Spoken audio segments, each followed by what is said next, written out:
할렐루야. 앞뒤 옆에 다시 한번 인사합니다. 사랑합니다. 축복합니다. 잘 오셨습니다. 네. 여러 가지 어려운 그 시간들을 우리가 통과하지만 또 다시 한번 믿음의 여정 안에 끝까지 도달하는 기쁨이 있길 원하고 또 승리의 삶이 되길 축복합니다. 회복으로의 여정이라는 제목으로 해서 오늘 말씀 전하겠습니다. 개발과 풍요에 대한 세계관을 가르치는 예수전도단 하와이의 옛날에 유명한 강의가 있었어요. 데로우 밀로우라는 분의 세계관 강의가 있었습니다. 근데 그분이 쓰신 책 중에 생각이 결과를 낳는다 중에서 그 한 가르침이 있었는데 청지기로서의 책임과 의무라는 그런 가르침이 있습니다. 바르게 아는 것이 바르게 생각하고 바르게 아는 것이 결국 자유에 이른다라는 그러한 가르침의 바탕 안에서 여러 가지 세계관을 비교하면서 어떻게 하면 풍요에 또 하나님이 주신 좋은 개발하는 그런 청지기의 삶을 살 수 있을까라는 그런 고민들을 담아냈습니다. 좀 쉽게 예를 좀 들면은 이렇게 교육을 받든지 아니면 발전하지 못한 이 원시 사회 같은 경우에는 나무들이나 산들을 향해서 숭배를 합니다. 이제 애니미즘이죠. 자연을 어떻게 볼 것이냐라는 부분입니다. 그래서 숭배자로서 살아가는 것이 끝일 때가 많습니다. 두 번째는 하나님을 아는 사람들은 하나님이 우리에게 부여한 어떤 명령을 알기 때문에 자연이나 이런 것들을 잘 개발하면서 청지기로서 살아가려고 애를 씁니다. 하나님 없이 사는 사람들은 어떨까요? 어떻게 하면 이것이 나한테 필요할까라는 소비주의적인 생각이 있어요. 세속주의적인 그런 사고 안에서 자연도 파괴하는 것, 또 오존층도 파괴되는데도 개발을 위해서만 사용합니다. 어떻게 생각하느냐에 따라서 전혀 다른 환경에 대한 이해함들, 실제적 결과들이 나오는 아주 큰 그림이죠. 생각에 따라서 세상이 달라집니다. 솔로몬도 사람은 그가 마음속에 품은 그대로 된다라고 얘기를 했어요. 일체유심조라는 말이 있지 않습니까? 모든 게 사실은 마음으로부터 만들어진다. 여러분, 우리 인생과 삶에 대해서 어떻게 보느냐가 이만큼 중요합니다. 어떻게 보느냐가 결국 삶의 결국을 만들어내요. 많은 사람들과 이렇게 상담을 하고 얘기를 하다 보면은 생각 교정한다는 게 참 쉽지 않구나. 이걸 좀 받아들이면 참 편할 텐데 라고 하는 걸 보면서 이게 진짜 변화와 회복의 첫 번째는 생각이 변하구나. 근데 놀라운 것은 여러분, 회개라는 게 이 첫 번째가 이거예요. 생각의 변화를 따라서 그렇게 사는 게 회개예요. 먼저는 생각의 변화가 나타나야 됩니다. 우리는 그냥 어떤 세계관에 따라서 보십시다. 자연의 원리성에 던져진 그냥 운명처럼 던져진 존재로 수동적으로 살아갈 거냐, 아니면 성경대로 자연을 잘 관리하고 잘 가드닝 하듯이 잘 관리되어진 가든에 들어가면 아름답잖아요. 그렇게 살아갈 것인지, 양쪽 다 어느 정도의 어떤 이 적합성이 있어요. 그러나 정말 우리가 어떻게 생각하고 살아가야 되냐라는 부분에 하나님의 의견을 받아들이며 살 건지, 아니면 그 자연에 묻힌 인간으로 살 건지, 이걸 선택하게 되어야 되는 상황이 있습니다. 톨킨이란 분 아시죠? 뭘 했죠? 반지의 제왕, 책 아주 유명한 책을 썼습니다. 여기서 이런 얘기를 했어요. 인간들은 제2의 창조자다. 제2의 창조자. 그것은 제1의 창조자인 하나님을 흉내내기 위한 제2의 창조자가 되어야 된다. 하나님 마음을 알고 그 마음을 따라서 나도 그렇게 흉내내는, 하나님이 창조의 삶을 사시고 일하는 삶을 살았으면 우리도 일하고 우리도 창조하며 살아내는 그러한 믿음의 삶을 살아갈 것에 대한 예화입니다. 여러분, 믿음이 없으면 기쁘시게 못한다라고 성경이 얘기를 했어요. 믿음이 그럼 무엇입니까? 도대체 믿음으로 사는 게 무엇입니까? 했을 때 히브리서에서 수많은 믿음의 사람들 예를 들었어요. 하나님을 믿음으로 아브라함이 발행했어요. 하나님을 믿음으로 모세가 더 좋은 것들 내놓고 하나님 부르신 더 좋은 것을 향해서 발행하기 시작했습니다. 많은 사람들이 하나님을 믿음으로, 그 믿음 때문에 일들을 향하고 방향을 수정하고 삶을 선택하며 갔다는 거죠. 여러분, 믿음은 멈추면 안 되는 것이에요. 자전거 타기와 똑같아요. 계속해서 전진해야 되는 것이 믿음입니다. 믿음은 여정이고 항해예요. 정박할 호텔이 되기 위해서 배를 만들진 않는다라는 말이 있어요. 그런데 호텔이 배인 경우가 있어요. 가보면 어떤 배일까요? 수명이 끝난 배. 그런 배들은 갖고 와서 이제 호텔로 사용하기도 합니다. 믿음도 마찬가지. 믿음은 계속해서 여정을 가야 되는 그런 과정의 도상의 믿음입니다.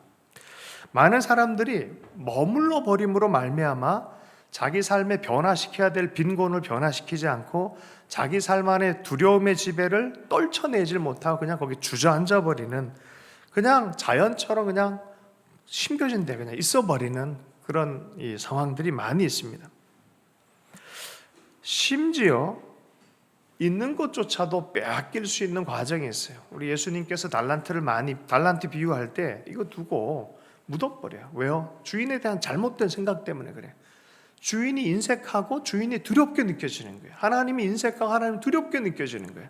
생각이 잘못됐어요. 그러니까 내가 뭘 하기에 좀 애매한 것 같아 묻어버리는 거예요. 자기 삶을 묻어버리는 거예요. 은사를 묻어버리는 거예요. 자, 그렇게 하면 어떻게 된다 했습니까? 있는 것조차도 빼앗긴다. 운명론적 사고가 편하긴 해요. 그러나 성경적 사고는 확실히 아닙니다. 운명론과 믿음에 대한 이야기를 비유한 것들을 단어별로 좀 나열을 해보면 이렇습니다. 운명론은 실패에 대한 두려움에 대한 강조가 있는 반면 믿음의 삶은 위험을 감수하는 용기에 대해서 얘기를 합니다. 운명론은 난 할 수 없다라고 말하는 반면 믿음은 모든 것이 주님 안에 가능하다라고 말합니다. 운명론은 나는 희생자다라고 말하는 반면 믿음은 나는 돌볼 사람이 있다, 나는 책임이 있는 사람이다라고 말합니다. 운명론은 체념하고 운명에 맡겨버리는 반면 믿음의 사람들은 세상을 거슬러 가야 된다고 생각합니다. 운명론은 삶은 나에게 일어나는 것이라고 말하는 반면 믿음은 삶은 내가 만들어가는 것이라고 말하기 시작합니다. 운명론은 연못 속의 조약돌로 이렇게 표현하면은 물이 그를 움직이게 한다, 조약돌을 움직이게 한다라는 반면에 믿음의 사람들은 이 조약돌의 영향력으로 물살을 퍼져나가게 한다라고 말하기 시작합니다. 운명론은 의존적이고 반응적이지만 믿음은 상호 의존적이며 뭔가를 시작하게 하는 그러한 태도를 갖게 합니다. 운명론은 전통을 중요하게 생각하고 변하지 않는 그러한 가치 중심성이 있지만 믿음은 발전적이고 개혁적인 그러한 방향성이 있습니다. 운명론은 관료적인 반면에 믿음은 사업가적인 그런 특성이 있다고 합니다. 운명론은 안전을 위한 우리 중심, 그저 내가 좀 편하기 위하고 안전을 위하는 그러한 것이라면 믿음은 필요한 그들에게 이것이 필요하다라는 그 마음으로 나아가는 그런 방향성이 있습니다. 운명론은 운 혹은 실패 이렇게 얘기를 하지만 믿음의 사람들은 근면한 노동과 성취에 대해서 얘기를 합니다. 여러분, 우리의 삶은 운명론에 가깝습니까? 아니면 믿음의 태도에 가깝습니까? 우리 한국 상황 안에서는 동양 사고는 자연 중심적 사고이기도 하고 약간 운명 중심적 사고가 굉장히 뿌리 깊게 있어서 이건 말하지 않아도 이거 저거 나 얘기하는 것 같은데 이런 느낌이 들 정도로 비성경적인 게 좀 있어요. 그죠? 근데 성경에서 보면 그 믿음으로 건너고 믿음으로 행하고 믿음으로 하나님의 사람답게 살아가는 것에 대해서 도전하고 있습니다. 이렇게 살아가는 것이 모험과 같아요. 그런데 이 모험을 방해하는 것이 있습니다. 다른 말로 하면 믿음을 방해하는 것이 있습니다. 몇 가지 요소들이 있어요. 첫 번째는 비전이 부족해서 그래요. 하나님 나라의 비전이 없어서 그래요. 사실은 청년들을 향해서 주님께서 비전을 준 건 온 열방을 향한 갈릴리의 비전을 주셨어요. 같은 갈릴리인데 청년의 비전은 고기를 좀 많이 잡아보는 거고 예수님의 비전은 열방을 제자화하는 것이었어요. 청년 비전이 뭔가? 그랬을 때 뭐라 그랬다고요? 이 건물 4채랑 BMW요. 그랬을 때 우리 기도의 사람은 청년 그게 꿈인가? 열방을 품고 민족을 품고 나라를 품고 살아야지. 하나님 나라가 있다. 진실한 너의 삶의 부름이 있다라고 격려해 주는 거죠. 과거의 성공의 메인은 사고도 이것도 문제가 있다는 거죠. 과거가 잘 됐고 우리 그냥 그렇게 살았으니까 뭐 딴 방식이 있겠냐 이렇게 살았는데 뭘 또 변화시키냐 하는 과거의 메인은 사고방식도 방해거리입니다. 일본 지진 같은 사건에 일본 사람들이 이런 단어를 많이 사용하는데 쇼고나이, 원래 그런 거야, 원래 그런가, 그것은 피할 수 없는 거야 라는 그냥 삶을 체념하는 태도들이 있다는 거죠.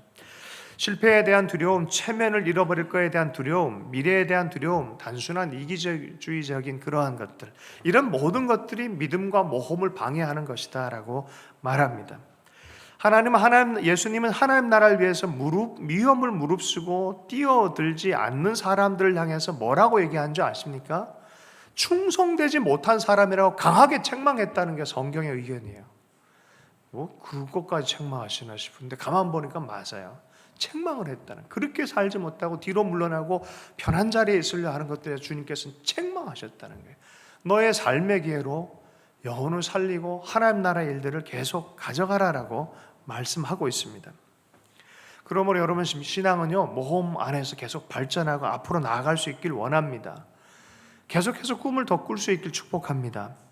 그런 의미에서 먼저가 변화되어야 될 그러한 것이 뭐냐면 이 생각의 틀이에요. 에이, 그 정도면 됐지 뭐.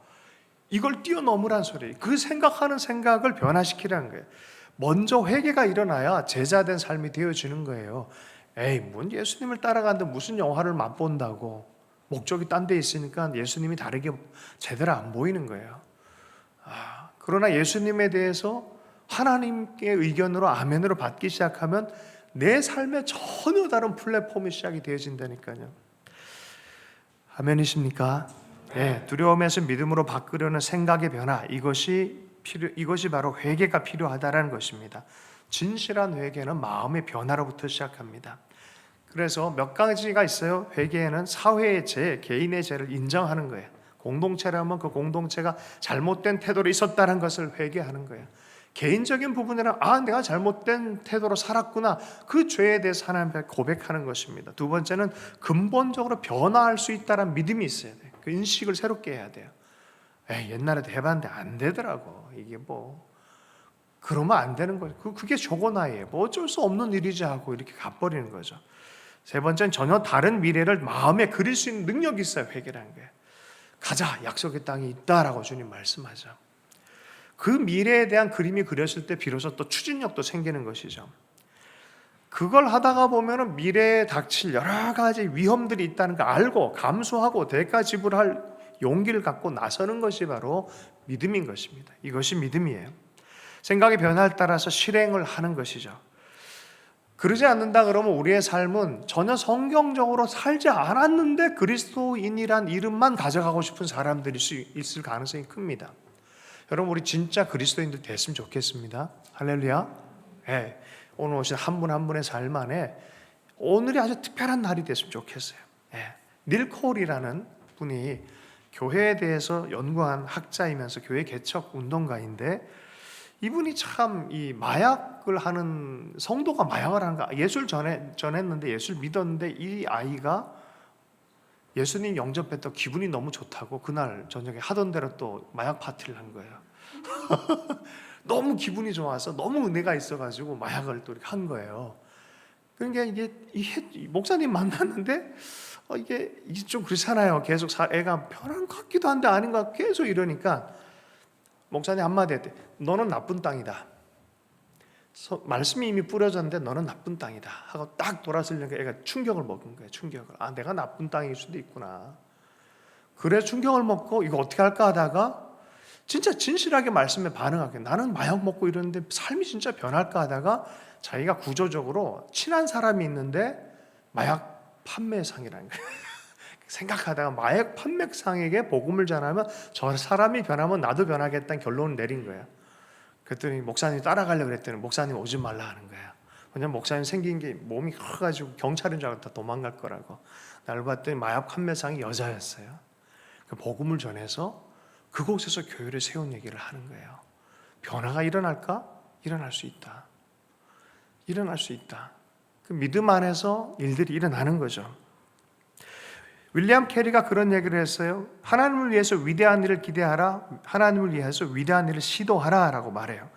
많은 사람들은 왜 이렇게 꿈꾸고 시도하지 못하냐면 실패에 대한 두려움 때문에, 실패할 수 있는 자유를 누리지 못하고, 다시 한번요, 실패할 수 있는 자유가 얼마나 좋은데 이걸 한 번도 누려보지 못하고 두려움 때문에, 실패에 대한 두려움 때문에 아무 일도 못하는 사람들이 많이 있다는 거죠. 여러분, 작은 변화일지라도 실행할 수 있길 축복합니다. 하나라도 하나님을 위해서 생각이 변했다면 한 발이라도 디디기 시작할 때 그것이 위대한 변화를 가져온다는 것을 여러분, 정말 그 성경이 주장하는 거예요. 오병이어의 기적은 사실 처음부터 하나님의 기적이죠. 이게 어떻게 내 기적이 됩니까? 다만 내가 갖고 있는 조그만 거, 요거 원하시는 거예요. 동참시켜 주는 거예요. 그분의 일에 그분의 기적에 동참시켜 주는 거예요. 그거 조금 디뎠는데 그거 갖고 하나님께서 역사하시는 거예요. 마더 테레사가 이런 얘기를 했어요. 우리는 어떤 위대한 일도 할 수 없습니다. 단지 큰 사랑을 가지고 작은 일을 할 뿐입니다. 그 조그만 일에 실행을 했을 뿐인데, 회개해서 돌이켜서 그 자리에 있었을 뿐인데 하나님의 에이전트가 돼버리는 거예요. 여러분, 회개란 이런 것입니다. 생각만 하고 그렇구나 끝내면 안 돼요. 회개는 우리의 실제적 실행까지 가야 될 줄로 믿습니다. 아까 데로밀로에 대한 얘기를 했는데, 그분이 이 개발과 풍요에 관한 기독교 세계관에 대해서 가르친다 그랬죠. 개발과 풍요에. 하나님께서는 우리 인생들이 다 가난하고 힘들게 살아가는 걸 원하실까요? 아니세요. 네, 아니세요. 영적인 부요함이 가장 근본적인 거지만 그 외에 건강하게 살아갈, 그 필요를 채우며 또 내 힘으로 일하고 애쓰고 하면서 건강하게 삶을 살아가길 원하시는 분이십니다. 근데 왜 자꾸 힘들고 눌리고 이러는 걸까요? 가만 생각해 봐야 돼요. 혹시 회개할 게 없나? 내 삶과 내 태도와 내 자세가. 이 부분에 있어서 오늘 온전하게 하나님을 인정해 드리고 믿음의 태도를 갖는다면 여러분, 우리는 변화를 보게 될 줄로 믿습니다. 하버드 이 비즈니스 스쿨에서 가르치는 내용이라고 합니다. 하버드 비즈니스 강의라고 책이 나왔어요. 그 책의 이야기입니다. 하버드에서 해내는 뭔가 일을 하고 뭐가 돈이 끌리게 하는 사람들 공통 특징에 대해서 이게 강의를 하면서 얘기해 준 이야기입니다. 1930년대 대공황 시즌에 수도 워싱턴에 사람들이 많이 몰려드는 것을 알고 어떤 청년이 자기도 그 근처로 가기를 결정했어요. 가는 도중에 보니까 어떤 곳은 막 건설업이 막 일어나고 철강들 막 뭔가를 막 엄청나게 열기가 나고 사람들이 모여서 건설 현장 이게 그런 걸 본 거예요. 곧바로 내려버렸대. 이거 직감적으로 내렸다는 거예요. 내려서 여차여차 물어본 거죠. 현장 소장도 만나고 책임자 만나서 혹시 일할 수 있는 여건이 되냐 했더니 그 사람이 전문 지식도 좀 물어보고 가능할 수 있을 것 같다라고 하면서, 그럼 너에게 최종 저거 허락 받아야 되니까 전화번호 좀 주고 가라 그랬단 말이에요. 전화번호 주고 집에 왔는데 연락이 와야지. 연락이 안 오는 거야. 며칠을 기다려도 안 와가지고 청년이 배낭 하나 딱 다시 둘러매고 다시 그 공장 근처로 간 거예요. 건설 현장 공장 근처로 간 거예요. 뜻밖의 그 책임자를 발견했는데 책임자가 어휴 하면서 막 환영을 해주면서 너한테 정말 연락하려고 했는데 정말 이 빨래를 하는데 주머니에 그 전화번호 썬 그 쪽지 같이 집어넣어서 전화번호를 잃어버렸다는 거예요. 그래서 연락할 길이 없었다는 거예요. 그렇게 해서 그 청년이 그곳에서 일하게 되고 결국 그 철강 회사 CEO가 되어진 이야기를 전해주고 있어요. 그 청년 이름이 US 스틸 회장 벤저민 F. 페리어스라는 분의 이야기입니다. 만약에 워싱턴으로 가는 도중에 기차에서 내리지 않았다면, 곧장 연락 안 온다고 해서 포기했더라면 이런 일들은 일어나지 않는 거죠. 여러분, 행동이 만들어낸 기적이다라고 얘기를 해요. 정보가 이게 어떻게 했는지 모르지만 그 한계를 뛰어넘어 적극적으로 행동하고 애썼기 때문에 인생의 전환점을 맞이했다라는 거예요. 망설임과 후회의 삶으로 점철되어진 나는 그냥 신중한 타입이야, 난 생긴 게 그래라고 변명하기에는 너무나 많은 걸 잃어버려요. 너무나 많은 것들을. 예전에는 좋은 정보에 대해서는 이렇게 얘기를 해요. 사막의 나무를 발견하는 격이다 라고 말했어요. 요새는 어떻게 얘기했냐면은 밀림 속에서 그 나무를 발견하는 거다. 여러분, 사막에서 나무를 발견하는 게 어려워요. 그 밀림 속에서 바로 그 나무를 발견하는 게 어려워요. 둘 다 어려워요. 그러나 이 정보를 어떻게 처리하느냐는 되게 중요한 것이에요. 정보 처리 능력의 부재 때문에 사람들이 배우지 못하고 이것에 대해서 잘 다듬어서 실행까지 나가지를 못한다는 거예요. 이것을 어떻게 이 정보를 잘 다듬고 이것을 어떻게 내 실행의 삶으로 가져갈 거냐. 마치 회개의 단계가 똑같아요. 내가 바르게 알았다면 그것을 실행하기 시작하는 거예요. 수집 저장에만 그치고 이건 알았어라고 집어넣었다면 아무 일도 안 일어나요. 그죠? 좋은 거 공부 다 해놓고 실행이 없다면 아무 일도 일어나지 않는 거예요. 방향성이 없는 거예요. 정보 처리의 그래서 마지막 단계는 행동이다라고 말해요. 여러분, 삶의 변화의 직접적인 마지막 플랫폼, 마지막이면서 시작인 플랫폼이 바로 행동이에요. 내 삶을 그 자리에 집어넣는 거예요. 하나라도 시작하는 거예요. 하나님을 향해서 돌이킴의 한 걸음을 하기 시작하는 거예요. 기도하기를 결정하고 마음만 계속 먹는 것보다 기도하는 거예요. 기도에 관한 책 100권 읽는 것보다 그냥 기도하는 거예요. 할렐루야. 그러면 되는 거예요. 그것이 우리의 영적 삶을 변화를 시키는 계기가 된다니까요. 빌 게이츠가 이런 얘기를 해서 획득한 정보에서 돈이 어디에 숨었는지 파헤치는 사람만이 최후의 성공을 거둔다. 뭔 소리입니까? 행동하는 사람만이 최후의 성공을 거둔다라는 거예요. 정보를 손에 넣고 성공을 한다는 말은 틀렸다고 한다. 정보를 손에 쥐고 내딛는 한 걸음이 진정한 성공으로 향하게 해준다. 하버드 비즈니스 강의라는 책에서 나온 내용이라고 합니다. 여러분, 발을 디딜 때 기적이 일어납니다. 만약에 우리 하나님께서 주신 좋은 영적 정보가 있고 그것에 대해서 감동이 있으면 그건 잘해서 삶으로 실행으로 옮기기 시작하는 거죠. 야, 이집트 떠나라. 그러면 어떻게 해? 죄의 도성 떠나라. 떠나는 거예요. 그리고 광야에 들어간다 죽으면 어떻게? 여러분, 40년 동안 옷이 헐지 않고 신발이 닳지 않았다는 얘기를 하고 있어요. 하나님이 말씀하셨으면 그 말씀의 능력은 나타날 줄로 믿습니다. 여러분, 하나님 믿음으로 실패해도 괜찮아요. 믿음으로 한 거라면 하나님이 보증해 주세요. 또 보험을 주세요. 믿음으로 생각하고 살아가는데 가장 중요한 것 중에 하나가 하나님께서 가르친 첫 번째 덕목 중에 하나가 뭐냐면 오늘은 이 용서에 대해서 조금 다루도록 하겠습니다. 여러분, 회개와 용서가 인생의 첫 회복의 지름길 중에 첫 번째 단계예요. 여러분, 회개하길 축복합니다. 마음만이 아니라 행동으로도 삶으로 돌이키, 이게 회개예요. 두 번째가 뭐라고요? 용서예요. 마음 깊은 것에 관계적인 회개가 용서예요. 용서를 받아들이고 용서하는 인생. 회복되고 복받는 인생의 중요한 원리가 우리 안에 용서다라고 성경은 얘기를 합니다. 진리를 알지니 진리가 너희를 자유케 하리라. 할렐루야. 진리가 다시 한번요. 진리를 알지니 진리가 따라서 하겠습니다. 나를 자유케 하리라. 네, 나예요. 너희 그러면 꼭 나는 빠져도 되는 것처럼 생각해요. 내가 용서해야 돼요. 우리가 용서해야 돼요. 어떤 자유입니까? 많은 자유가 있는데 분명한 것은 성경 전체가 계속 주장하는 것이 뭐냐? 인간은 죄가 있다는 거예요. 죄로부터 자유예요. 죄 때문에 죄의 삭시 뭐가 됩니까? 죽음이 되는 거예요. 죽음이 들어오는 거예요. 삶이 죽는 거예요. 육신이 죽고 생명이 죽는 거예요. 제가 이렇게 멍청하진 않지만 지성이 그렇게 떨어진다고 생각해 본 적이 없는데 요새 지성도 떨어질 수 있겠구나. 이런 생각을 하게 됐었어요. 이게 젊음이 젊음대로 육신이 이렇게 건강한 게 이게 계속 가는 건 아니구나. 그렇더라고요. 왜 이렇게 계속 그냥 잘 먹고 잘 이렇게 하면 계속 잘 살면 좋을 텐데 죽음이 있는 거예요. 죽음이. 삶의 어떤 사이클의 죽음이 있는 거예요. 성경 그것의 근본 원인은 죄다라고 분명히 말하고 있습니다.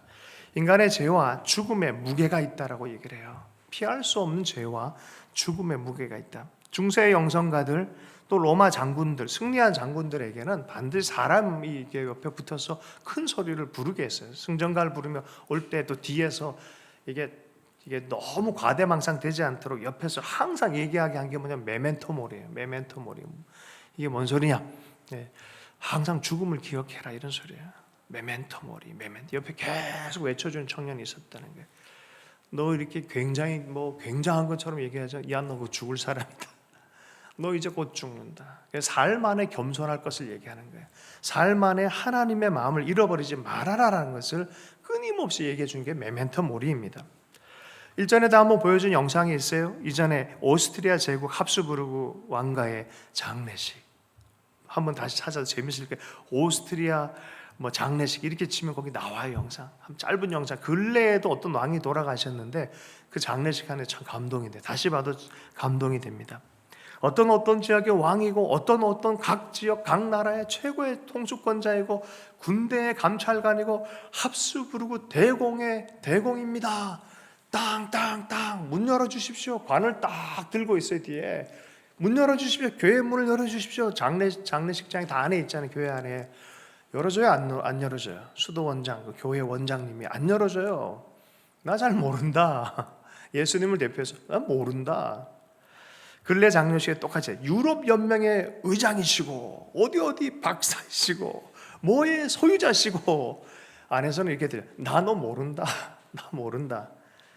그럼 어떻게 들어간 줄 아십니까? 한낱 가엾은 죄인일 뿐입니다. 한낱 죄 많은 죄인입니다 할 때 안다라고 문을 열어주는 거예요. 여러분, 우리 인생이 그래요. 우리는 그분이 하신 일이 무엇인지에 대해서 어떤 자유인지에 대해서 분명히 알 필요가 있어요. 죄에 대해서, 죽음에 대해서 자유케 하는 일들을 행하셨다는 거예요. 죄 사함을 받는 그 용서의 일들을 행하셨다는 거예요. 골로새서 1장 말씀 19절에서 23절의 말씀이에요. 예수님께서 등장하신 일은 그의 육체의 죽으심으로 죄 사함을 위한 것이고 이것이 복된 진리라고 성경은 계속해서 말합니다. 골로새 1장 19절 23절 제가 읽겠습니다. 아버지께서는 모든 충만으로 예수 안에 거하게 하시고 그의 십자가의 피로 화평을 이루사 만물 곧 땅에 있는 것들이나 하늘에 있는 것들이 그로 말미암아 자기와 화목하게 되기를 기뻐하심이라. 어떻게 화목됐습니까? 전에 악한 행실로 멀리 떠나 마음으로 원수가 되었던 너희를 이제는 그의 육체의 죽음으로 말미암아 화목하게 하사 너희를 거룩하고 흠없고 책망할 것이 없는 자로 그 앞에 세우고자 하셨으니, 예수 그리스도의 죽음은 바로 이러한 죄에 대한 죽음이었다는 거예요. 죄와 죽음에 대한 죽음이었어요. 23절. 만일 너희가 그 예수를 믿는 믿음에 거하고 터 위에 굳게 서서 너희 들은 바 복음의 소망에서 흔들리지 아니하면 그리하리라. 이 복음은 천하 만민에게 전파된 바요 나 바울은 이 복음의 일꾼이 되었노라. 예수 그리스도의 십자가의 사건, 예수 그리스도의 오심의 사건은 우리의 죄와 죽음과 저주를 끊어내기 위해서 오셨다라고 말합니다. 죄사함의 복음이에요. 죄사함이에요. 그분 때문에 우리의 죄는 사함 받는 거예요. 여기서 오는 영적 자유함이 진짜 자유예요. 진리인 예수를 알고 자유케 되어지는 것입니다. 사도행전 2장 38절 베드로가 이르되 너희가 회개하여 각각 예수 그리스도의 이름으로 세례를 받고 죄 사함을 받으라. 그리하면 성령의 선물을 받으리니. 예수의 이름을 믿는다는 건 이런 의미예요. 그리고 세례를 받는 것이죠. 그리고 죄 사함을 받는 거. 하나님의 약속대로, 그 복음의 약속대로 죄 사함을 받는 거예요. 이것이 우리를 자유케 합니다. 죄 사함과 죄 용서함을 받는 이들이 예수님을 통해서 하나님의 자녀가 되는 특권을 가졌다면 그 다음 우리에게 명령하고 있어요. 너희들 어떻게 살아라? 그분이 용서한 것처럼 너도 어떻게 해요? 용서하며 살아라라고 말하고 있어요. 그 용서에 대해서 계속적 특권을 누리고 계속적 효력 발생을 하려면 하나 후 미리 등록해놓고 나중 조건을 채우는 거예요. 미리 천국 복음을 다 하고 생명을 얻은 다음에 그 다음에 계속 유지하는 법을 가르쳐요. 효력을 발생하게 하는 법을 가르쳐요. 그게 뭐라고요? 내가 용서하는 거예요. 나도 용서하며 사는 거예요. 너희가 사람의 잘못을 용서하면 너희 하늘 아버지께서도 너희 잘못을 용서하시려니와 너희가 사람의 잘못을 용서하지 아니하면 너희 아버지께서도 너희 잘못을 용서하지 아니하시리라. 마태복음 6장의 말씀입니다. 에베소 4장의 말씀에 이런 말씀이 있습니다.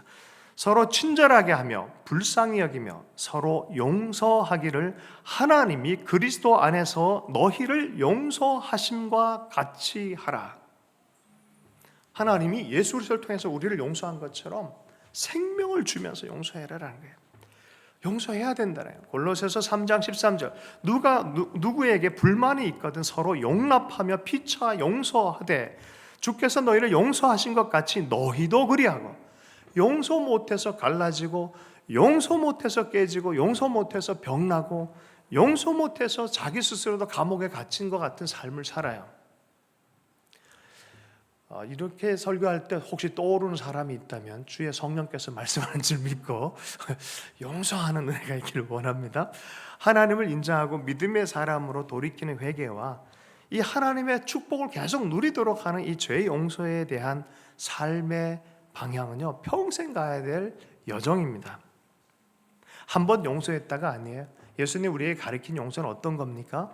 70번씩 7번, 7인 완전수잖아요. 그럼 하루 안에 같은 죄로 70번씩 7번, 몇 번이라고? 490번 용서하라 그랬는데 그것도 말도 안 되는 얘기고, 그럼 491번째 또 그거 한번 용서 안 해도 되냐? 이런 소리도 아닌 건 알죠?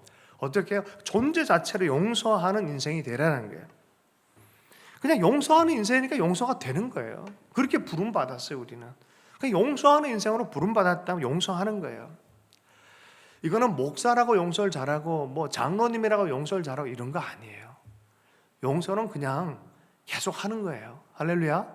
어려운 거예요. 그냥 하는 거예요. 70번씩 7번 계속 용서해라. 그걸 누가 가르쳐요? 예수님이. 나는 너희를 그렇게 용서한다.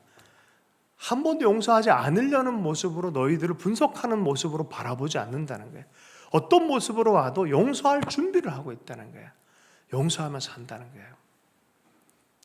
그래야 미래가 있어요. 그래야 영적인 축복을 계속 누릴 수 있습니다. 혹시 이 알제리의 아프리카 원숭이 잡는 법이라는 그런 이 영상을 본 적 있으십니까? 야, 이거 진짜 원숭이가 똑똑한 줄 알았는데 진짜 무식하더만, 참새만도 못하더만요. 왜 그러냐면 애들이 이 원숭이가 좋아하는 곡식들과 뭘 이렇게 갖다 이렇게 호리병 같이 입구가 이렇게 있고 안쪽에다가 원주민이 갖다 놔요, 먹을 거를.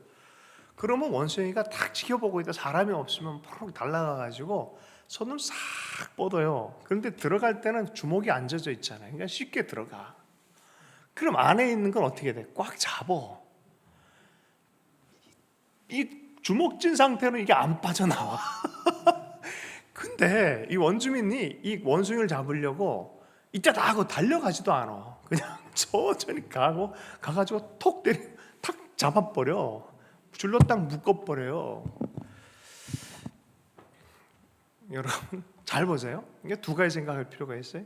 이 원숭이가 놓기만 하면 되는데, 이 마음을 탁 놓기만 하면 안 잡히는데, 이거를 놓지를 못해가지고 대적이 와서 딱 잡는데도 꼼짝없이 잡혀버린 거예요. 사람들이 많이 그래요. 사탄이 우리한테 뭐 이렇게 했다 저랬다 막 그래요. 사탄도 억울할 거예요, 그런 측면에서는. 지 욕심 때문에 잡힌 건데, 사실은 욕심을 놓으면 되는데 욕심이 이거 잡고 있는데, 사람들 향해서 마음에 이걸 풀면 되는데, 용서하면 되는데 용서가 안 되는 거야. 이게 꽉 붙들어. 대적이 이제 거의 가까이 와서 이제 줄로 목을 탁 매버리면 딱 잡히는데도 이걸 못 풀더라니까. 진짜 웃겼어요. 얘가 이걸 못 풀어. 바보야. 근데 가만히 생각하고 원숭이는 잡은 거를 별로 안 돌려준대요. 뭘 이렇게 선글라스 갖고 왔다가 야 미안하다가 갖다 준 적이 없대. 돌고래들은 갖다 주기도 하고 막 이러는데, 이게 한번 확 잡으면 마음이 탁 사로잡혀가지고 자기가 잡히는 걸 모른다는 거예요. 여러분, 이 똥파리가 꼬이는 것은 뭐 때문에 꼬인다? 똥 때문에 꼬인다. 사탄이 꼬이는 것은 뭐 때문에 꼬인다? 이 문제 때문에, 죄 문제, 또 내 삶의 습관 문제, 용서치 않은 마음 때문에 계속 이런 일이 일어난다는 거죠. 여러분, 요셉의 일생을 우리가 잘 알고 있습니다. 예수님의 용서를 잘 알고 있어요. 저들이 몰라서 그렇습니다. 하나님 용서해 주세요. 용서 자체의 존재셨어요. 요셉이 형들한테 그랬어요. 형들이 인신매매하고 진짜 뭐 죽일 작정을 한 거예요. 그리고 애를 그냥 완전히 그냥 왕따시키고 폭력을 하고 얼마나 위협을 했습니까? 그냥 인생 내몰라라 해버린 거죠. 근데 요셉은 어땠어요? 그것은 하면서 다르게 해석해. 그리고 형들을 용서해요. 자주 하는 얘기지만 1데나리온과 1달란트 비유했잖아요. 그죠? 1만 달란트 비유했잖아요. 이게 1데나리온이 1데나리온의 노동자 일일 수입이라 그랬어요. 근데 이게 어떻게 해요? 1달란트는 17년짜리라 그래요. 근데 이걸 1만 달란트면 몇 년이 된다고요? 매일 쉬지도 않고 일하면 17만 년이 걸린다고 그랬어요. 하루 거를 겨우 용서하지 못한 그것 때문에 멱살 잡아서 17만 년 용서받은 걸 다 까먹어 버릴 수 있다는 거예요. 우리 마음 안에 용서로부터 시작해서 화해까지 가야 돼요. 그래야 미래가 열립니다. 용서치 못할 인생이 있다 없다? 주 예수님의 사랑에 비춰서 용서하지 못하는 인생들이 혹시 없는지 봐야 돼요. 깊숙하게 봐야 돼요. 그래 또 용서하고 또 용서하고 또 선택하는 그런 하나님의 바른 가르침에 회개하는 그런 마음의 중심이 변화하는 역사가 있어야 됩니다. 데스몬드 투투라는 이 노벨 평화상 수상자인 남아공의 우리 사제가 이런 얘기를 했어요. 조화, 친절함, 공동체는 모두 가치 있는 선이지만 사회적인 조화, 그 화해에 대한 용서하고 화해하는 이것은 우리에게 최고의 선이다. 우리는 지금까지 추구해온 이 선을 파괴하거나 훼손하는 모든 것을 역병처럼 피해야 한다. 분노, 적개심, 복수심, 심지어 치열하게 경쟁을 통한 성공은 이 선을 좀먹는다. 용서는 그저 이타심만을 발휘하는 것이 아니다. 그것은 자신에게 가장 유익이 된다. 상대방을 비인간화하려는 것은 틀림없이 나도 비인간화된다. 여러분 용서 안 하고 그걸 계속 붙들고 있으면 저 대상이 어떻게 변합니까? 점점 그 대상이 단어로도 이게 동물화돼요. 처음엔 저분이 그랬다가 용서 안 하고 있으면 저분이 어떻게 돼요? 저놈이 이렇게 갔다가 좀 더 가면 그렇게 뭐가 동물화가 되어지고 나중에 어떻게 돼? 악마화가 돼요. 세상에 가장 악한 존재처럼 되어버린 거예요. 비인간화하고 악마화시키는 존재를. 그러면요 그 사람과 내 마음 안에 늘 같이 산다고 생각해 보세요. 나도 똑같이 영향을 입고 살아가는 거예요. 그러므로 여러분 용서함으로 회복할 힘을 얻고 용서함으로 사람들을 비인간화하려는 것을 이겨내며 여전히 인간답게 살 수 있다라고 하면서 용서 없이 미래 없다라는 책을 썼어요. 용서 없이 미래 없다. 알티 캔델이라는 분이 완전한 용서라는 책에서 이런 얘기를 했습니다. 그럼 그게 뭐냐? 완전한 용서의 특징에 대해서 제가 종종 용서에 대해서 설교를 하기 때문에 좀 이렇게 몇 가지만 툭툭툭 얘기하고 넘어가도록 하겠습니다.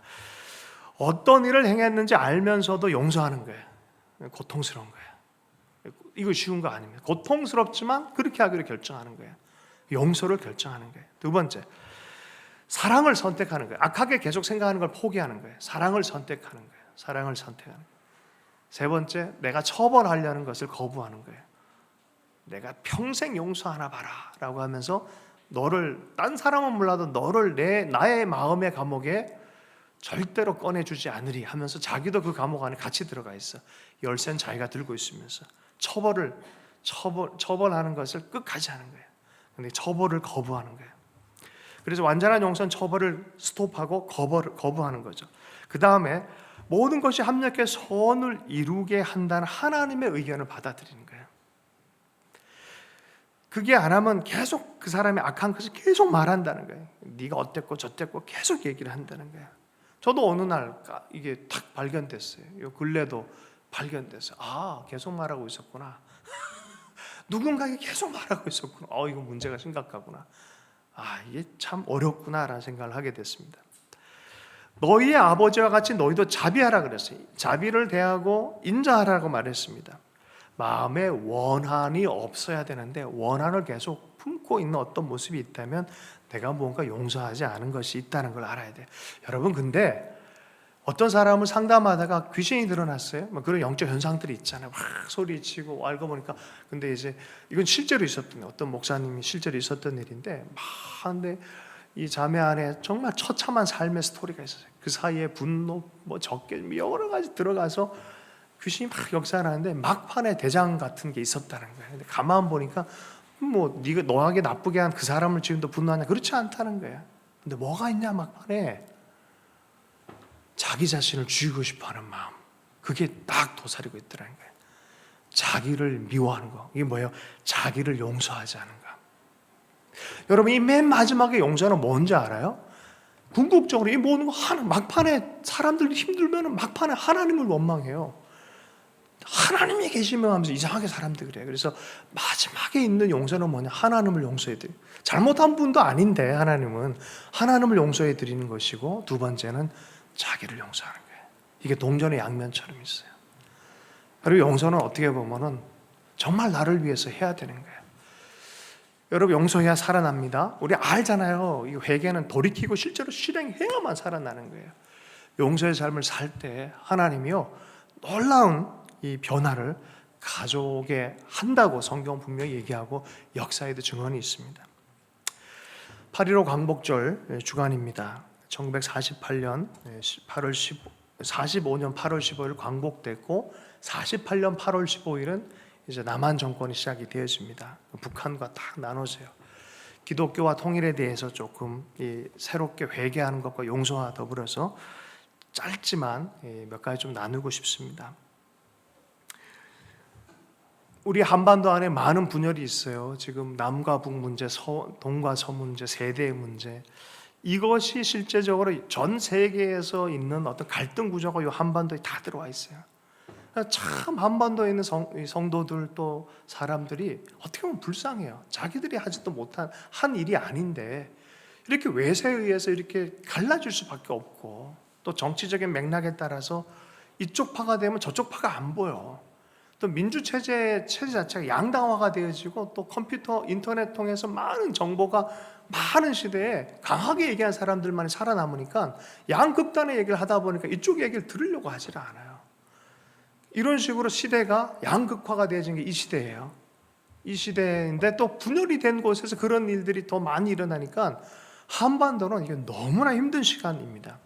이만큼 힘들었던 데가 또 있었어요. 1945년과 1948년 해방 공간이에요. 그 공간 안에 중국 상해 임시정부 팀이 있었고, 또 소련과 북한으로 해서 김일성이 있었고, 미국 라인으로 해서 이승만이 있었고, 이 양쪽 다 어떻게 해서든지 이 극단적 세계관이 아니라 민족 전체를 하나님 안에 세우자 했던 세력들이 있었어요. 양쪽 다 우리가 함께 용서하고 화해해서 새로운 나라를 세우자라고 했던 세력들이 있었어요. 그 중에 몽양 여운형이라는 선생이 있어요. 좌우합작이라고 해서 그런 일들을 했어요. 뭐 이게 역사 얘기를 너무 깊이 하면 제가 여러분도 좋을 것 같아서 시간도 다 됐기 때문에 몇 가지만 좀 얘기를 해보면 참 아쉬움이 많아요. 보니까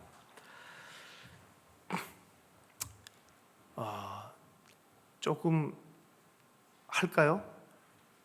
여러분 얼굴 보니까 자신이 없어서요.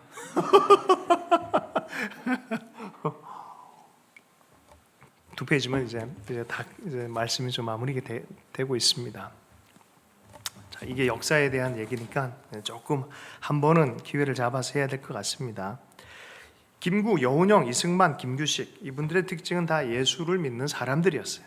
판은 다 달랐지만, 흐름은 달랐지만 다 예수 믿는 사람.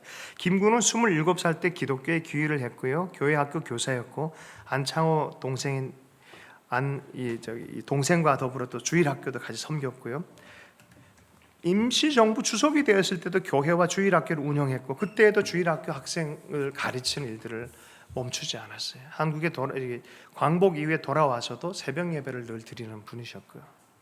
사랑의 원자탄이었던 손양원 목사님과 굉장히 또 친분이 있으셨어요. 예수를 믿는 게 뭔지를 아는 분이에요. 김규식이라는 분이 있었어요. 이분 김규식, 여운형, 이분들은 좌우를 연대해서 민족이 새로운 온 세계를 섬기는 정말 하나님의 마음에 맞는 이 조선에 대한 꿈이 있었던 분들이에요. 이분들은 근래까지 저쪽에서도 환영을 못 받고 이쪽에서도 별로 환영을 못 받는 그런 유형의 사람인 거죠. 근데 이분들이 참 대단해요. 김규식이라는 분은 6살 때 거의 고아와 같이 됐어요. 아버지가 귀향을 가게 되어지고 뭐 이렇게 되면서. 그걸 누가 길렀냐면 언더우드가 길렀어요. 10대 때 또 아버지 찾아간다고 집 나간 것도 갔다가 또 아버지 엄마 다 돌아가시고 또 데리고 와서 또 교육시키고 또 하고, 갈등도 많은 10대 시간 다 품어안은 아버지처럼 한 분이 누구냐면 언더우드였어요. 이분이 미국에 가서 공부하고 돌아오셨어요. 이분은 나중에 미 군정에서 대통령 후보로 찍은 분이에요. 그리고 부대통령을 여운형으로 삼으려고 했어요. 하지 중장이란 분은 신탁 통치 때 미 군정의 최고 책임자로서 한국 전체 정치를 쥐락펴락할 수 있는 위치에 있는 사람이 누굴 생각했냐면 김규식과 여운형을 생각했어요. 여운형은 어떤 분이냐면은 언더우드가 너 상해 가서 국제 정치를 배워라 해서 가서 정치를 공부한 분이에요. 갔다가 위드로 윌슨 대통령의 민족 자결쪽에 나오고 파리 강화회담이라는 거, 야 거기 가서 우리 민족에 대한 얘기하자라고 해서 김규식을 파송한 사람이에요. 신한 청년단이라고 해가지고 만들어서 여운형이 그걸 할 때 한반도에서 뭔가 일이 일어나지 않으면 거기 가서 무슨 할 얘기가 별로 없으니까 좀 뭘 해라라고 이렇게 주문을 해서 일어난 것들이 28 독립선언, 3.1 운동 이런 것들이었어요. 물론 그 흐름들이 있었지만 직접적 도화선과 같은 그런 지휘자 역할이 여운형이 한 거예요. 여러분 3.1 운동이 없었으면 상해 임시정부 거의 없어요. 이분들이 자기 신한 청년단을 다 해체시키고 상해 임시정부로 다 들어갔어요. 민족을 위해서 일을 해야 된다고. 외무장관 역할을 여운형이 맡았어요. 김규식, 여운형, 김구, 이승만마저 다 예수 믿는 사람이었어요. 민족에 대한 꿈을 꾼 사람이었어요. 와, 이승만 알죠? 이승만도 이 독립 만국 평화 공동의회랑 또 독립협회 하니까 왕이 있는데 민주주의 하려고 그러니까 왕이 간성 감옥에 집어넣었단 말이에요. 그 상황에 예수를 안 믿었는데 감옥 안에서 예수를 만난 거예요. 만나자마자 하나님과의 대화 가운데 완전히 그 안에서 전도사가 되어 거길 기도원과 예배당으로 만든 사람이에요. 하나님, 기회가 있다면 이 민족을 섬기게 해주십시오라는 그런 기도를 드린 사람이에요. 여기 어디 하나님을 만나고 꿈꾸는 곳에서 분열이 있습니까? 없었어요, 처음엔. 근데 여러분, 대사도인 바울도 대바나바와 싸웠어요. 심하게 싸웠어요. 심하게 싸웠는데 인생의 맨 말년에 가면은 마가 때문에 싸웠거든요. 쟤 좀 막아라 그러면서 그래서 쟤는 안 되겠다. 같이 갈 수는 없다. 쟤는 자꾸 도망간다. 자꾸 배신하기 때문에 쟤는 안 될 것 같다. 라고 해서 바울은 쟤는 못 쓴다라고 했고 바나바는 그래도 좀 데리고 가십시다 그랬단 말이에요. 그것 때문에 계속 싸웠단 말이에요. 이게 맞냐 저게 맞냐 큰 싸움이 났다라 성경 기록하고 있어요. 어떻게 됩니까? 바울이 나중에 마가를 데려오라. 내게 유익하다라고 얘기해요. 그 마가가 베드로의 비서처럼 베드로의 일들을 함께 해줄 뿐만이 아니라 마가복음과 할렐루야, 할렐루야, 많은 일들을 하게 되어지는 그런 위대한 인물로 변하는 거예요.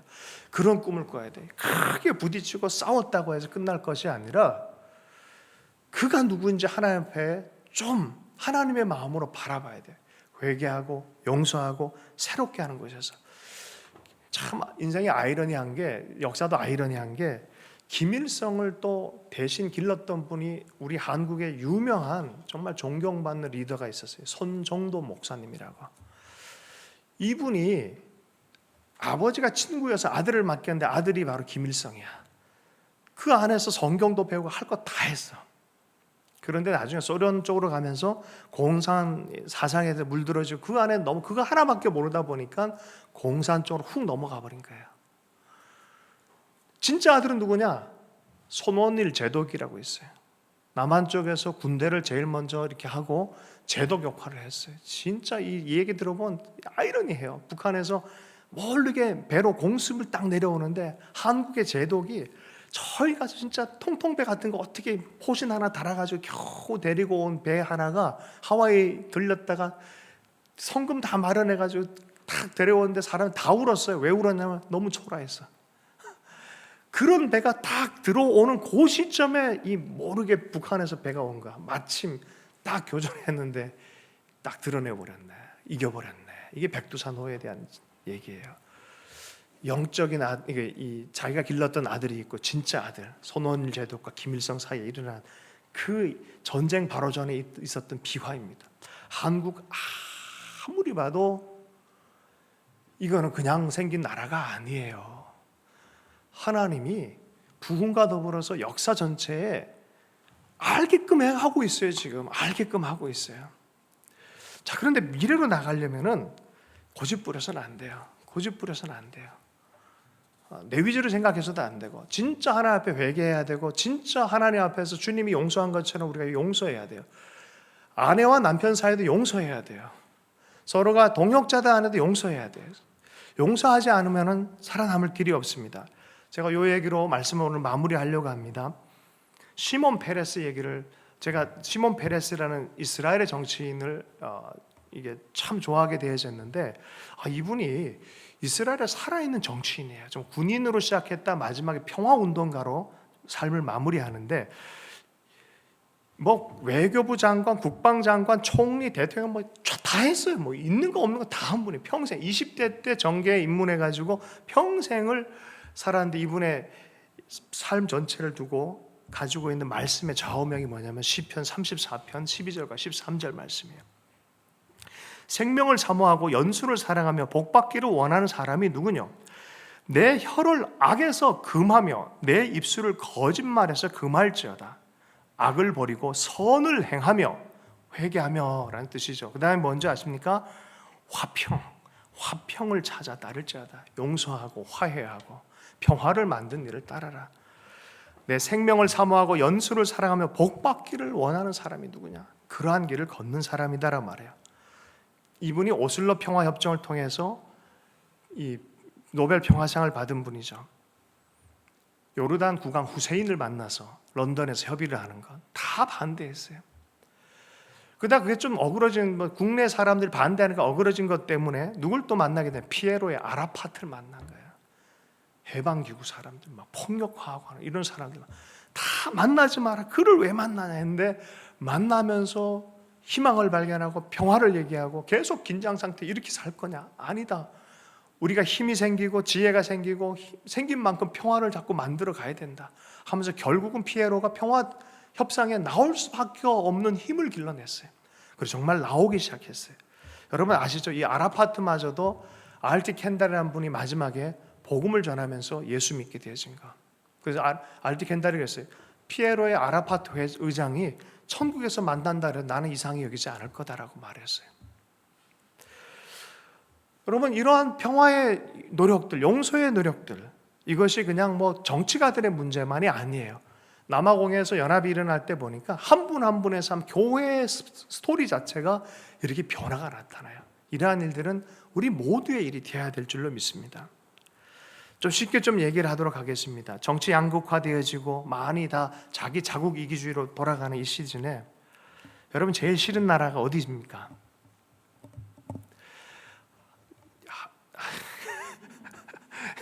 우리는 긴장을 발휘하는 북한도 있지만 또 옆에 보면 중국도 그렇고 일본도 그렇고 요새 쉽지 않아요. 그죠? 일본은 왠지 막 욕을 해야 좋은 사람처럼 막 느껴지지 않아요, 요새? 뭐 TV 보거나 유튜브 보면 무조건 일본을 욕해요. 정말 그럴까요? 제레미 다이아몬드 천궁세란 책에서 한 챕터를 할애해서 일본에 대해서 쓰는데 실질적으로 중간 이후에 보면은 한국에 대한 얘기를 하는 거예요. 한국과 일본은 같이 살아야 세계를 부욕해야 한다. 공동의 문화와 공동의 많은 운명적인 것이 너무 많이 엮여 있다. 근데 왜 일본은 한국을 미워하고 왜 또 한국은 이러냐? 공동 운명체처럼 가야 된다. 맞아요. 그리스도 안에서는 한국 기독교가 일본 기독교에 비친 것도 많고요. 서로가 서로를 도와야 돼요. 저는 중국에서, 홍콩에서 얼마나 큰 은혜를 받은지 몰라요. 남한과 북한 문제를 하는데 하나님이 나가서 3만 명 앞에서 몇 분 정도 발표하도록 했어요. 북한 통일을 위해서 기도하라. 근데 교만하다는 마음 주고, 우리 한국이 다른 나라보다 더 높은 척하고 협력 안 하고 공동생활을 안 하고 그냥 한국 이렇게 온 거에 대해서 회개하라는 마음을 주셨어요. 올라가서 우리가 교만했습니다. 회개합니다. 우리가 남북 통일이라는 애를 낳아야 되는데 해산할 능력이 없습니다. 힘이 없습니다. 우리가 교만합니다. 일본을 향해서, 특별히 중국을 향해서 교만합니다. 회개합니다. 힘들었어요. 그 고백하는 게, 무릎을 꿇고. 그때 이러한 일이에요. 저는 그때 이후로 중국이 제 마음 안에 들어왔어요. 중국 지도자 5대 지도자가 다 올라왔어요. 단상위로 다 올라오더니 제 뒤에 무릎을 꿇는 거예요. 어깨에 손을 얹는 거예요. 그리고 울면서 기도하는 거예요. 남한과 북한을 위해서. 제가 영적 희망을 봤어요. 그때 우리 동북 지역에 있었던 교회 지도자가 17만 명을 북한에 보내서 기도하게 했어요. 실제입니다. 남북 문제 우리만의 문제 아니에요. 동북아 전체의 문제예요. 일본 끊어내고 중국 끊어내고 어떻게 못 살아요. 절대. 우리는 함께 살도록 부름받은 사람들이에요. 용서하지 않고 회개하지 않는데 어떻게 함께 살아갈 수 있겠습니까? 우리 삶 안에 이러한 일들을 해야 돼요. 이 과정이 쉬운 과정이라고 말하진 않아요. 해라. 네가 그리스도 앞에서 그렇게 배웠다면 너희는 그렇게 살아라라고 우리에게 말씀하고 있어요. 맨 처음에 얘기했던 것처럼 하나님이 제1의 창조자면 우리는 어떻게 부름받았다? 제2의 창조자로. 그 하나님을 닮아가는 제2의 창조자로 부름받은 사람들이에요. 우리가 그렇게 살아가도록 부름받았어요. 반지의 제왕 이야기로 말씀을 마무리하겠습니다. 막판까지 다 왔는데 이 프루도가 호빗 족속 아시죠? 호빗 족속이라고 좀 이렇게 기도 좀 부족한 사람들이 큰 일을 하더라고요. 하나님 나라는 이게 진짜 할까 했는데 그들이 그 일을 해요. 그들이 호빗이에요. 멋있고 힘있고 화려하고 멋지게 생긴 그런 사람들이 아니에요. 좀 부족하고 왜 저렇게 약하냐면 이런 사람들이에요. 그들 중에 하나님이 이 절대 반지를 운반하도록 부탁한 사람이 프루도와 누구예요? 셈이었어요. 근데 이 프루도가 막판에 이 절대 반지에 대해서 이 프루도는 유혹이 안 될 줄 알았는데 막판에 이걸 딱 힘을 붙잡더니 어떻게 해요? 마이 프레셔스 했던 골룸처럼 프루도도 눈빛이 싹 변하기 시작해요. 그때 그 눈빛이 변할 때 옆에 있던 샘이 도와줘요. 정신이 번쩍 차려지잖아요. 탁 떨어뜨려지면서 나 이거 안 하고 싶다. 나 진짜 이거 안 하고 싶다. 이러다가 내가 변하고 이러다가 이 일을 어떻게 하냐. 너무 어렵다 이 일은. 나도 다 포기하고 끝내고 싶다 할 때 옆에 샘이 한마디 해줘요. 나으리 하면서 꿈을 주는 거예요. 회개 돌이킴의 은혜. 주님 하나님께 이 여정 끝에 있을 큰 비전 이것을 위해서 우리가 해야 될 일이 있지 않겠냐면서 격려해 주는 거예요. 그래서 프루도가 프루도 되도록 그걸 다 할 수 있도록 해주는 거예요. 혼자서는 할 수 있는 일이 아니에요. 함께 세워가야 되는 그런 공동체고 함께 세워가야 되는 가정이고 함께 세워가는 사회이고 국가가 되어야 될 줄로 믿습니다. 여러분 이렇게 작더라도 우리가 할 수 있는 최선을 할 때 나라는 변화하고 가정도 변화하고 교회가 변화하는 줄로 믿습니다. 우리 말씀 붙들고 함께 기도하도록 하겠습니다. 이 회개와 용서 안에 우리의 삶의 미래가 있습니다. 하나님 주의 말씀대로 회개하길 원하고 우리의 삶 안에 진실한 용서의 삶을 살기를 원합니다. 그렇게 결단하면서 기도하도록 하겠습니다. 함께 기도합니다.